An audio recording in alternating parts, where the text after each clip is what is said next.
Welcome back. Chapter 15. When Etta awoke, she had no doubt of where she was, and she didn't hesitate in opening her eyes. The first thing she saw was a buffalo printed on the curtains in Ben's room. In her arms was the lace snug she worn at her wedding. It was yellowing and smelled musty. Her impulse was to curl into a ball and cry. All the people she'd come to love were gone. Or maybe they've never even existed. Whichever, none of them were with her now. Worse, she'd probably never see them again. With great effort, she swallowed the lump in her throat, then swung around and put her feet on the floor. She had on jeans and a long-sleeved t-shirt. It's what she'd been wearing the night she returned to Max for the second time. Since there was no Esmeralda to undress her and redress her, Etta wasn't in her night clothes. As she sat there looking about the room, she tried to think about what Alicia would tell her about dealing with how she was feeling. She'd say that right now, Etta had a choice of behavior. She could let misery and unhappiness overtake her. She could stay in bed and cry over what she couldn't have. Or she could continue with life. Etta knew that no amount of tears would bring back Alice or Freddie or Rufus or... She took a deep breath, closed her eyes. Nothing she could do would bring Max back to her. What happened after I was no longer there? She wondered. Did Alice and Philip and Nellie go to the train to meet her and she wasn't there? Would they think she got off somewhere and ran away? They would be hurt and angry, feel betrayed. When Etta stood up, she was shaky, but she took a few deep breaths and walked to the bathroom. It was so big and shiny and clean that she looked at it in awe. She thought, is all this necessary? Her attitude almost made her smile. It was as though she was a time traveler coming forward and seeing modern conveniences as being too much.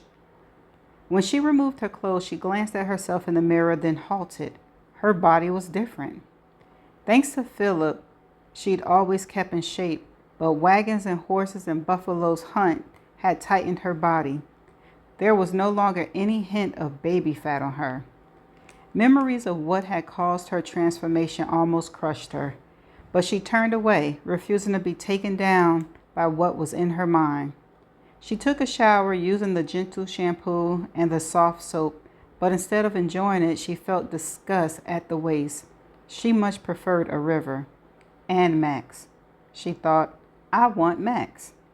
She got out and dried herself with a towel of such softness that she looked at it in wonder. Clean clothes were in the chest of drawers by the bed. She washed the few things she had with her after the attic visit. She made up the bed, straightened the room, and put Martha's cookbooks on a shelf.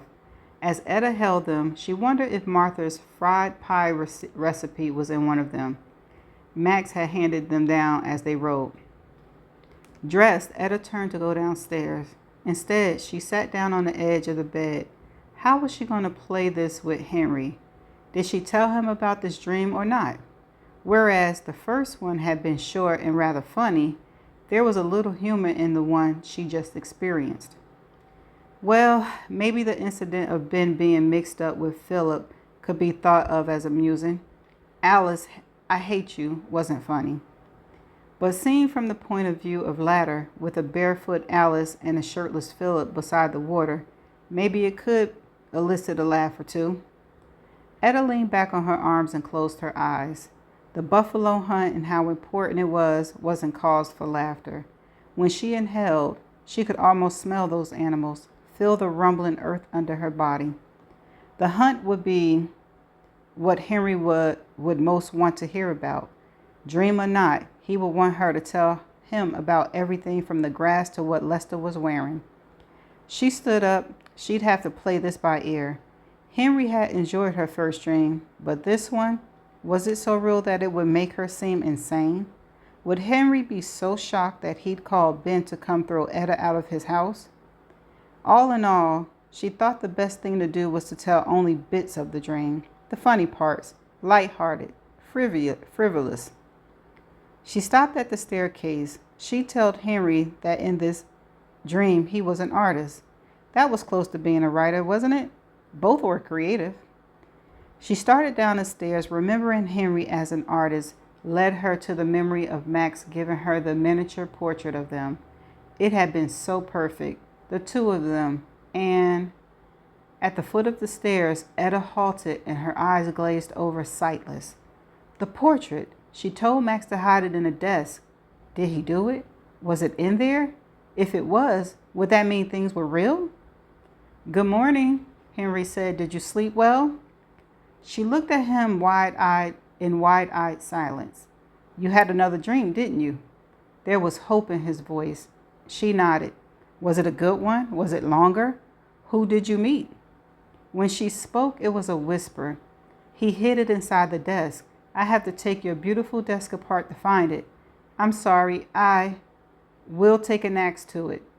Henry started down the hall, his voice ringing over his shoulders.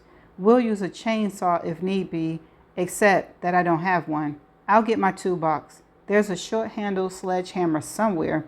I'm sure I can still swing it. Etta hadn't moved from the foot of the stairs. It looks like Henry is going to get every word out of me, she said to no one. She started running. Don't destroy anything. Max hid it. We just have to find it. She ran into the library and stopped in front of the big desk in the alcove. The last time she'd seen it, her father had been sitting there. Before that, Max was using it, which made her remember the men showing off for pretty Alice. She smiled in memory. Henry showed up at the doorway with a heavy red metal toolbox. She could see his heart was pounding, his face pale. She took the box and led him to a chair by the window. You direct and I'll search. He was so out of breath he could only nod. When she turned around, she gasped. The side of the alcoves were draped with heavy curtains, and she never stepped behind them.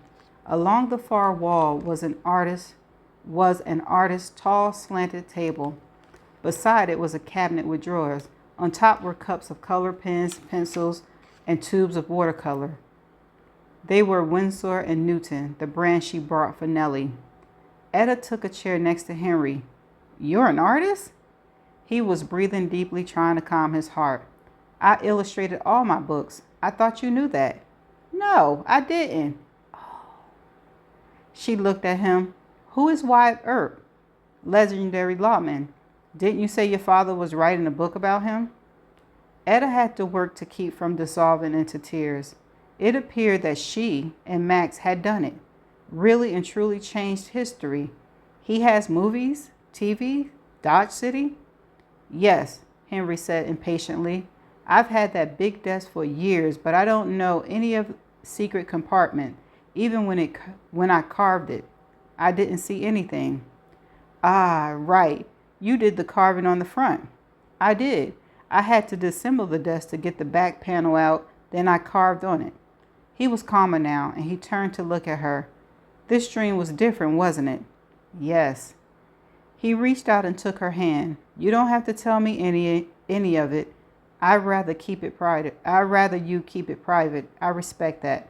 I went on a buffalo hunt with a Kansas. Henry's face so drained of color that all that could be seen was his mustache and his eyebrows. If you pass out, I'll get so scared I won't tell you anything, she said sternly. It was Henry's turn to repeatedly swallow. He looked at the toolbox, then the desk, then at Etta. His meaning was clear. Start searching. He asked her to describe the size of what she was looking for and what it was. He nodded in understanding. I've done some paintings like that. You did this one? She thought, but didn't say. There would be time for that later. First, she took out all the drawers and lined them up in front of him. There were 7 of them, each one packed full of things no one had seen in years. Etta had some of her father's neatness genes, so she told Henry to sort it all out. She got his lap desk and a big trash bag and one by one handed him the contents of the drawers. While he dealt with that, Etta went over every inch of the skeleton of the back. You're different, Henry said as he tossed old receipts in the trash. You're quieter. How do I say this?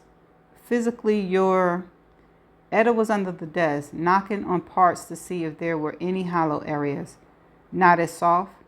Now I'm leaner and meaner. Exactly. Henry was looking astonished. It defies the laws of nature that you could physically change overnight. This time I was gone for days, and I went through some rough times. You should see me on a horse. I think you should tell everything into a recording device. She stood up. Because my storytelling is so abysmal? Henry looked like he was trying to catch up with a lie, but couldn't. Yes, but also I want to hear about the hunt first, which is out of order. He looked back at the papers. What was the first thing you saw at the hunt? She wasn't fooled by his seemingly innocent question. He was testing her. The ground shook, vibrated. I thought it was an earthquake, but Max said no, it was 10 to 12 buffaloes. Henry, a true historian, was in awe. His jaw fell open. 1,000, he whispered. Yup, as far as you can see, nothing but buffalo. She was looking at the desk and trying to keep sadness from overwhelming her. There was no hidden compartment, no miniature photo. It wasn't real, she whispered. It really was a dream. I've had a lifetime of watching old West movies, so I made up a story, complete with buffalo and artisan beer. None of it really existed. Etta, Henry said softly, maybe it's true that my own life is so empty that Etta, Henry shouted, look. She went around the desk to see where he was pointing. The 7 drawers lined up on the floor were nearly empty. They varied in size, but there was nothing else notable about them. Don't you see it? Look at the 3rd drawer. It took her a moment, but she finally saw that the interior of it was shorter than the others. It was as though a piece of wood had been nailed to the inside. She looked at Henry in shock. Pry it off, he said. Etta's hands were shaking so hard she fumbled to get the toolbox open. She grabbed the screwdriver and a tack hammer, then sat down on the floor, the drawer in front of her. When she put the screwdriver into the seam behind the wooden block, she looked up at Henry. He gave her a nod of encouragement. It took her a while to widen the gap. She kept moving the screwdriver around, afraid of breaking through the block and hurting what it was covering. When she got it about ½ inch away, Henry handed her a little flashlight from the toolbox, and she looked inside. There was something in there. It seemed to take forever to get the wood off. Then Etta just stared. Yes, it was the case containing the miniature portrait Max had given her. Take it out, Henry said gently. As she held it in her hand, she thought of Max at the train station saying goodbye to him. She remembered having the ominous feeling that everything was going to end. Henry held out his hand and she put the little square into it. His hands were more steady than hers. He opened it and stared at the picture for a full minute. I have never seen you look so happy, he said softly. And Max is a fine-looking young man. He handed her the painting. Until she saw the picture of Max, Etta had held it together. But seeing his beautiful face broke her. She collapsed, weightless, spiritless. Henry did one of his leaps and caught her in his arm before her head hit the floor. Etta, deep tears of grief and misery came out in full force. Henry never let her go. Oh, she in love. When Etta woke, it was growing dark outside. She was stretched out on Henry's big couch in his library, and she could smell bacon.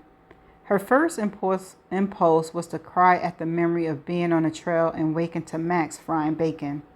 But she didn't allow herself more tears. For the entire day she cried, then cried some more.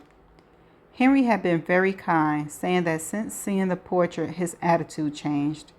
After the first dream, he laughed and made jokes. This time, he didn't laugh. He believed her. She got off the couch and made a quick trip to the marvelous thing called a bathroom, then went to the kitchen. I made us a BLT and fries, Henry said. I'm not as fast or as good as you, but it's edible. She gave a half smile. I won over the cook, Rufus. Rufus said it was the best meal he ever eaten. But then Rufus may have had a less than happy childhood, so what comparison did he have? Henry handed her a plate piled high, then opened his notebook to write down what she just said. He gave her a glass of iced tea. How are you feeling? Alive, but that's all. Henry sat down by her with his food and drink. I guess you won't want to remember things, will you? She started to say no, but then she stopped. I don't know why all this has happened to me, and finding out it was true has twisted my brain around. How do I deal with that? You did change history.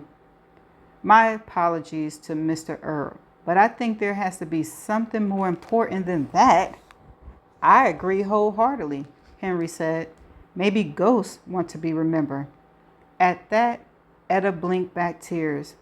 It was 149 years later, and many of the people she loved were dead. If they were still around, it was as ghosts. She knew what Henry wanted. He was dying to hear the whole story, every second of it. He wanted to record it all. And maybe he was right. Ghosts did want to be remembered. She took a drink of her tea. I guess I should start where the first dream ended. Alice made Max leave the room.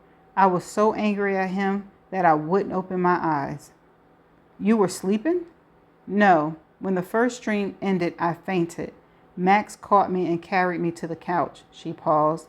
He was always carrying me, catching me, lifting me. He takes care of people. He protects them. But that day, you weren't happy with him? No, Etta said softly. I wasn't. So what happened next? Henry asked. His sandwich was forgotten as he held his pen poised over his notebook. What writer cared about food when there was a good story to be heard? 3 days? Etta dropped her head back against Henry's chairs and thought, 3 whole days? That's how long she'd been under interrogation by Henry? She never talked so much in her life or typed so much. She talked, Henry recorded her. Etta typed it all. She was sick of the sound of her own voice. She had no idea that writing a book took so much organization and so many details, endless details. At first, Henry had been grateful for anything she could tell him, but by the second day, he wanted an outline in chronological order, hour by hour. Did you meet Fred Harvey before or after the four-holer? Was one of his questions, and yes, he wanted to know all about outhouses. Who were the witnesses at your wedding? I don't know. I never saw them again. At least I don't think I did. But Max has had lots of workmen. There were 20 or 30 of them that day I won the cooking contest. Ah, yes, the contest. How much did you win? I didn't count it. I didn't even remember what I did with the money. Knowing Max, he probably took care of it. Back then, men looked after their wives. Are you saying that you weren't allowed to handle your own money? I wasn't saying anything even close to that. Do you have any tequila? I could use about 3 shots. His response was to apologize and go back to his questions. He was relentless. It was evening now, and Henry was absorbed in his many typed and handwritten pages. Trying not to be seen or heard, she tiptoed out of the room and went outside. Sophie's house was locked tight. There was no cars on the street as everyone stayed inside. Etta missed restaurants and people in stores. Yesterday, she called Lester. It wasn't easy for her as the last time she'd seen him, he was sitting on a pony and wearing a beaded headdress. 5 minutes into the conversation, she couldn't resist saying that she dreamed about him. She used Henry's books to explain why she imagined being on a buffalo hunt. You were the chief, and you were magnificent. He listened to it all in such complete silence that she was afraid she was offending him. But when she slowed down, he said, It's always been my favorite animal. I have a buffalo tattoo in a place that you will never see. Really? She was smiling wide. Anything more to tell me? She said Henry was writing a novel set in 1871 and he was going to put in a buffalo hunt. He illustrates all his books, so I'll get him to paint you as the chief. That would be an honor, Lester said. They talked for 30 minutes more. Etta called Alicia, Philip, and Nola, but they were busy and didn't have much time for chit-chat. Alicia loved staying home, and Philip was getting used to it. When he said he'd taken up welding in the garage, Etta nearly choked. As for Nola, Etta had an Amazon deliver her a Windsor and Newton paint set. The whole world might be shut down, but Amazon was still doing overnight deliveries. "Can I send something to 1871 Kansas?" she muttered. Max would love a big pickup truck, a blue one like his eyes. After the call, she thought, and I believe that I could persuade them to return to the living with Dad and me. How selfish of me. She went back into the house, preparing to answer more of Henry's questions, but he was reading and marking on every page in red. She said goodnight and went upstairs to shower and go to bed. One good thing about Henry's questions was that they kept her mind so occupied that she couldn't grieve. But now and then, between questions, she asked herself, why? If she had gone back in time, and the portrait seemed to prove that she did, why did it happen? She searched through Henry's extensive library and had viewed hundreds of websites, but she found no mention of Max or Alice or Cornelia or Bert. The town of Garrett was only referenced in the ghost town books. So why? She wondered, why did I go back? She couldn't make herself believe it was all she could get Wyatt Earp out of jail. She went to sleep frowning. Why? Why? Why? It was the morning of the 4th day since Etta returned. Henry had slowed down with his questions and was now absorbed in putting the story together. She wasn't sure how she felt about the idea of her story being made into fiction, complete with illustrations. Lester had sent her 3 photos of himself so Henry could portray him accurately. In the last one, he used a light shade of makeup to partition his face on a diagonal. It looked the same, but was the opposite of what Etta had seen. "Did he do it correctly?" Henry asked. "It's exactly like what I saw." "Then part of him remembers." Henry said he believed that when a person was attracted to an era, it was because they lived during that time. "You mean like how I like Viking stories, but I love Elizabethan, and the Roaring Twenties bore me, but I'm fascinated by the 1940s? That's just what I mean." He went back to putting the story in order. Etta was left alone to entertain herself, which was bad. Without distractions, she thought too much. She was at the point where she could hardly bear into Ben's room. It reminded her too much of what she'd lost. Early on the 4th morning, she was standing at the front window, looking out and hoping Freddie would show up. At least they could wave to each other.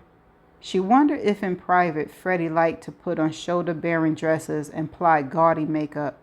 That would fit Henry's theory of people remembering their past lives. A big, sturdy-looking car, a Ford Bronco, slowly drove down the empty road. The name of the vehicle made her smile. When it parked at the curb in front of the house, she was surprised. Was it someone coming to see about Henry? The driver's door opened and out stepped a man. He walked around the vehicle, saw Etta at the window, and put up his hand in greeting. She tried to smile at him but couldn't. He was Rufus. As she watched him walk to the house, she thought how alike they were, the same age, the same face.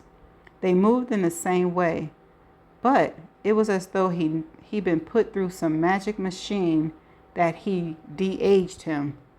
This Rufus had nice teeth. His skin wasn't damaged from a lifetime in the sun, and he was taller. Evolution at work.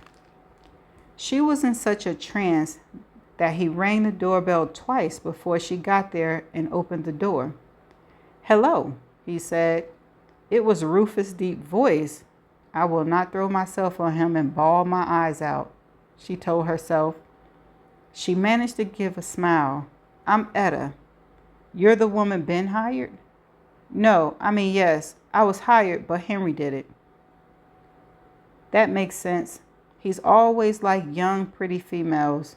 Oh, sorry, that's not PC of me. It's better than being called old and plain.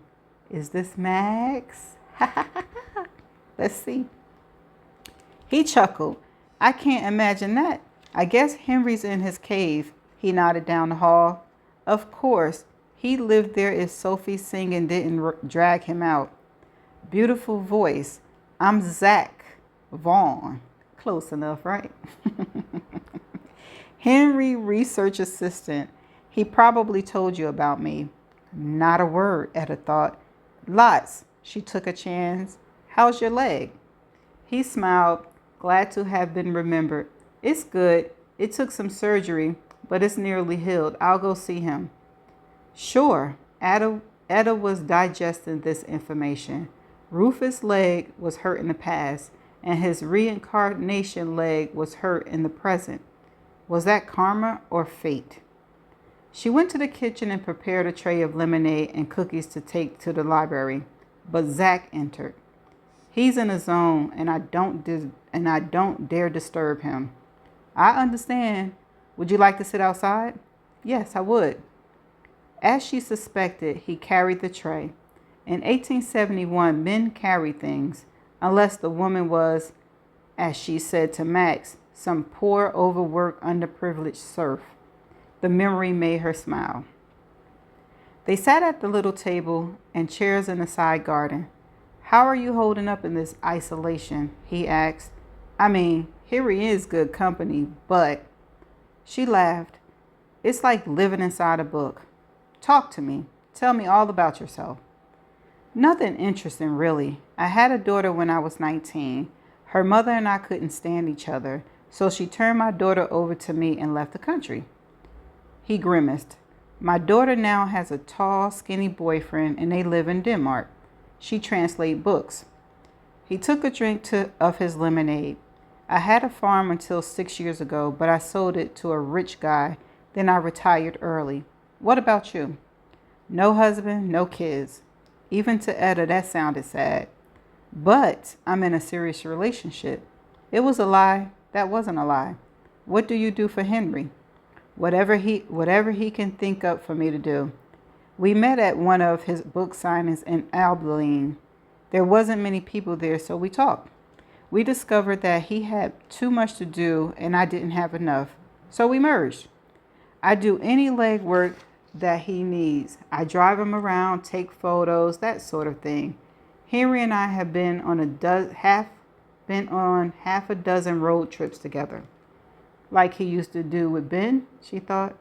A road trip, she said dreamily. That sounds wonderful. Getting stir crazy? Yes, but it's more than that. There's a place I want to see. It's a town that disappeared when the train line moved to Wichita. There are a lot of those places. Now they're just empty land. I know, but I still want to see it. There's a town, a house, and a stream with cottonwood trees. That sounds like half of Kansas. There are side houses cut into the hill near the stream. That's another quarter of Kansas. Then we only have to search a fourth of the state. He laughed. That's better than Henry's directives. One time he sent me nearly to Oklahoma just to look for one kind of flower. Did you find it? Of course. When do we leave? She was joking, but Zach didn't laugh. How about today? He asked. She can see that he was serious, but this lockdown. Henry and I only go on back roads. He says there's nothing historical on the superhighways. He doesn't even like pavement. And we stayed away from people. Etta was thinking hard. Could she leave Henry alone? On the other hand, would he notice if she wasn't there? Thanks to being so bored over the last days, she filled the fridge. Do you know Freddie, who delivers the vegetables? Never met him. It's a her. I'll call her and see if she can stay with Henry. Can we do the trip in 2 days? Depends on where it is. Have you ever been to Garrett, Kansas? Zach's eyes widened. Heard of it? That's my middle name. Ezekiel Garrett Vaughn. My grandfather said we owe our lives to Dr. Garrett because he saved the life of my great great etc. grandfather. Granddad said that to repay the doctor, every generation of our family has to name a kid after him. It's a ridiculous tradition and it needs to stop. Etta wasn't in the least surprised at his revelation. What's your daughter name? Zach gave her a wide grin.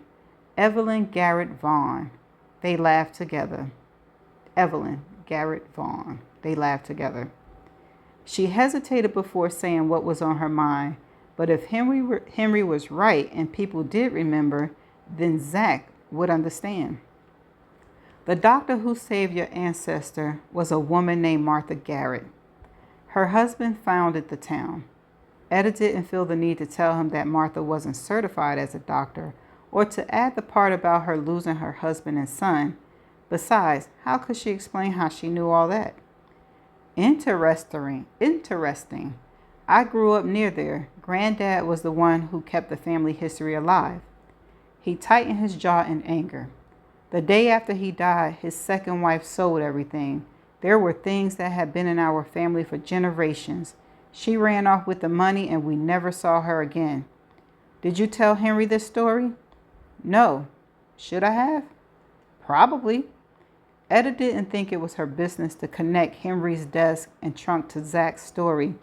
If the men hadn't discovered that, maybe it was for a reason. She held an auction, Etta said. She did. He was looking at her in curiosity. I think you're a historian of Henry's caliber. No wonder he hired you. No one matches Henry. Are you serious about this trip? Completely. When do you want to leave? Now, give me 30 minutes. He smiled indulgently. Women usually take a while to pack. You're not dealing with the wrong women. You've been dealing with the wrong women. She shot back at him. I have to call Freddie and... He stood. I'll pick you up in an hour. As they stood up, she thought about what she was doing. An overnight trip with a stranger. True? He was known to Henry, but still, there was room for concern. She began, but didn't finish. He knew what she was trying to say. Give me credit.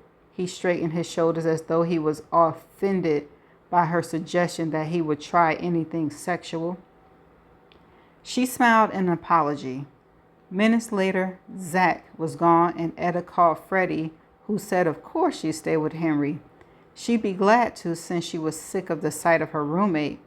I might move in with you. Lots of bedrooms here, Etta said, and I'm sure Henry would love to have you stay. If I could move the garden, I'd take you up on that. You need a different roommate, maybe a farmer. Freddie laughed. Great fantasy. The last guy I went out with couldn't tell a zucchini from a cucumber, and he said vegetables were for cows. When I get back, we'll talk. I have to go now. Zach will be here in minutes. She hung up, then went to tell Henry. He was delighted about her trip. Tell Zach to take the big Sony camera. I want hundreds of photos. See if you can find the place of the buffalo hunt. Etta started to tell him she didn't know where that was, much less where it is, but she just smiled and nodded. She'd do her best. It was as she was throwing clothes into her carry-on that a thought occurred to her. What if I meet all the people from the past in the present? What if Max is waiting for me in Garrett? I must find him. And that's the end of chapter 15. Max done put a spell on her. Whoa, did he really put a spell on her in her dreams? Keyword. Okay, so I was like, is this guy Max? But it don't kind of seem like it's him, so I guess I got a little too happy. And plus, it was a little too early for that to happen, right? But it seems like Henry is going to write this book, and I hope he write it before, he passed, because she mentioned that, he got stressed out and stuff like that. But he is whole. But Anything else? Not really, but it was a really cute chapter. Um, she's still at it. She's still at it. So she going on a trip with a stranger. This Zach guy. She's very what's the word?